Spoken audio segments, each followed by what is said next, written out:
Warahmatullahi wabarakatuh. Yang saya hormati penonton dan pendengar yang dirahmati Allah. Yang pertama, marilah kita ucapkan Alhamdulillah sebagai sanjungan dan rasa syukur kita kepada Allah, karena pada hari dan bulan yang mulia ini kita masih diberikan kesehatan sehingga kita bisa melaksanakan rutinitas kita sehari-hari di masa pandemi COVID-19 seperti sekarang ini. Yang kedua, tak lupa salawat berpikirkan salam kita curahkan kepada Nabi Muhammad SAW, yang dimana pada kesempatan ini kita peringati kelahirannya. Semoga dengan adanya peringatan ini kita semakin cinta kepada Rasulullah sehingga kelak kita bisa mendapatkan syafaatnya. Amin amin ya rabbal alamin. Pendengar dan penonton yang dirahmati Allah, sebagaimana dalam firman Allah bahwasannya Rasulullah adalah contoh yang sangat baik bagi umat manusia.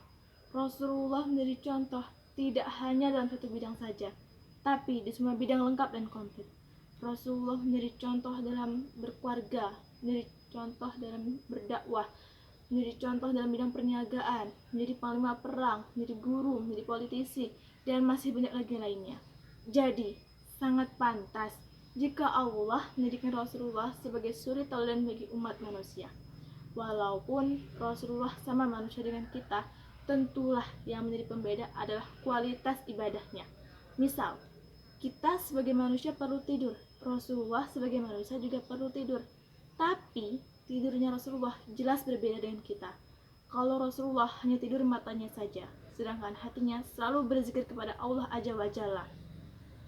Rasulullah dilahirkan ke dunia ini tidak hanya untuk mengubah keyakinan kaum kafir jahiliyah pada saat itu sebagai penyembah berhala, tapi juga untuk mengubah semua pola hidup masyarakat yang sesuai dengan ajaran Islam.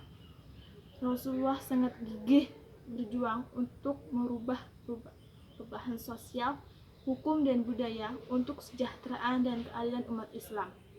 Dalam perjuangannya, Rasulullah selalu mengedepankan keluhuran tata krama, sehingga Islam tersebar ke seluruh penjuru dunia dalam waktu yang relatif singkat. Dalam bidang perniagaan pun harus perlu kita contoh.